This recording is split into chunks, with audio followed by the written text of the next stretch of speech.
एक गधा था, धोबी उसे ना गधे पे कपड़ा रख के धोबी घाट ले जाता था कपड़े धुलने।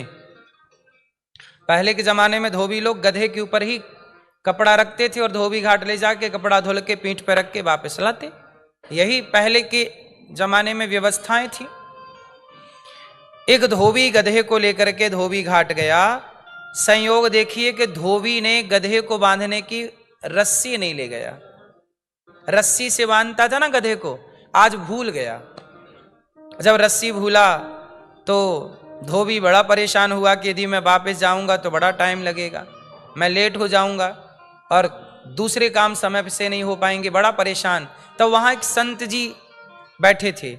तो धोबी ने साधु जी से कहा, महाराज आपके पास कोई रस्सी पड़ी हो तो दे दो, हम जरा सी देर के लिए लेंगे, गधे को बांध लेंगे और जब कपड़े धुल जाएंगे तो आपकी रस्सी हम वापस कर देंगे। संत जी ने कहा, कोई बात नहीं, रस्सी की जरूरत नहीं है, तुम बिना रस्सी के इस गधे को बांध सकते हो। धोबी बड़ा आश्चर्य से बोला कि भाई साहब, संत जी, गुरु जी, ये बिना रस्सी के गधा कैसे बंधेगा? बोले कि गधे के गले में झूठ मूठ का हाथ डालो। भाई रस्सी भूल गए हो ये बात तुम्हें पता है, गधे को थोड़ी पता है कि तुम रस्सी भूल गए हो। तो उसके गले में झूठ मूठ का हाथ डालो।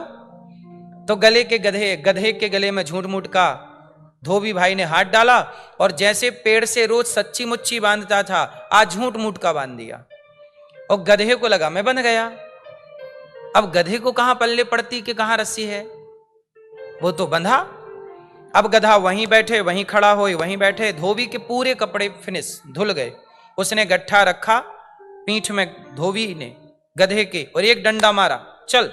अब गधा चले ही ना, गधा आगे ही ना बढ़े। तो धोबी ने फिर साधु जी से कहा, महाराज ये तो आगे नहीं बढ़ रहा है, क्या जादू हो गया? संत जी ने कहा, तूने उसे खोला कि नहीं? धोबी बोला, मैंने तो बांधा ही नहीं था।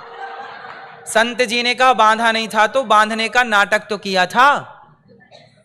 उसके गले में झूठ मूठ का तुमने हाथ डाला था ना, तो उससे तो यही लगा था कि मैं बंधा हूं।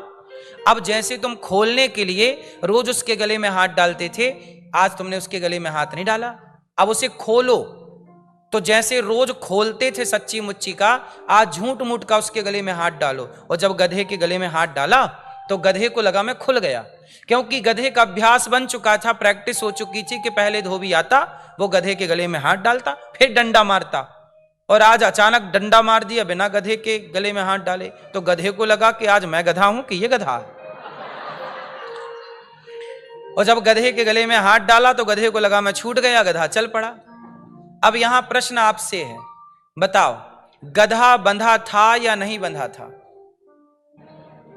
उत्तर बोलो। गधा नहीं बंधा था, परंतु उसने अपने को बंधा हुआ मान रखा था। इसी तरह अब बताओ गधा कौन? जैसे गधा बंधा नहीं था पर उसने अपने को बंधा हुआ समझ लिया, मान लिया, उसी तरह हम में से कोई भी किसी से नहीं बंधा, पर सारी जिंदगी अपने को बंधा हुआ आप मानते हो कि हम परिवार से, व्यापार से, जिम्मेदारियों से बंधे हैं। अच्छा एक बात बताओ, आपने कहा कि हम बंधे हुए हैं, आज बुलावा आ जाए ईश्वर का तो जैसे हो वैसे ही जाना पड़ेगा कि नहीं? इसका मतलब आप बंधे कहां हो, किससे बंधे हो आप बताओ? आज के आज जस के तस जाना पड़ेगा। खड़े हो तो बैठ ना पाओगे और बैठे हो तो खड़े ना हो पाओगे। रोटी यदि हाथ में है आपके तो मुंह तक ना जा पाएगी और मुंह में है तो चबा ना पाओगे, यदि बुलावा आ गया तो। बोलो हां। इसका मतलब यह हुआ कि हम बंधे तो है नहीं। कौन किससे बंधा है ये बताओ? कोई किसी से नहीं बंधा, लेकिन हमने सारी जिंदगी ये धारणा बना ली, ये मान्यता पाल ली मस्तिष्क में कि हम बंधे हुए हैं। हमें लगता हम परिवार से बंधे हैं, हमें लगता हम जिम्मेदारियों से। याद रखिएगा जिस दिन हम मर जाएंगे उस दिन भी ये परिवार जस का तस चलेगा, उस दिन भी ये जिम्मेदारियां जस के तस होंगी। हमारे रहने से हमें ऐसा लगता है कि हमारे रहने से बहुत कुछ हो रहा है, हमें लगता है कि हमारे बाद क्या होगा। हमने ये गलत फहमी पाल ली कि हमारे बाद क्या होगा, हमारे बाद भी सब कुछ अच्छा होगा। अच्छा आप सबके बाप दादे मर गए, उनके बिना कोई काम रुका आपका? ऐसे आप भी एक दिन मर जाओगे तो आपकी आने वाली पीढ़ी का कौन सा काम रुकेगा? सारे लोग सारी जिंदगी इस गलतफहमी में रहते हैं कि मेरे बाद क्या होगा, सब बढ़िया होता है। इसलिए इस गलतफहमी से बाहर आओ कि आप बंधे हो। आप में से कोई नहीं बंधा, सब मुक्त हैं।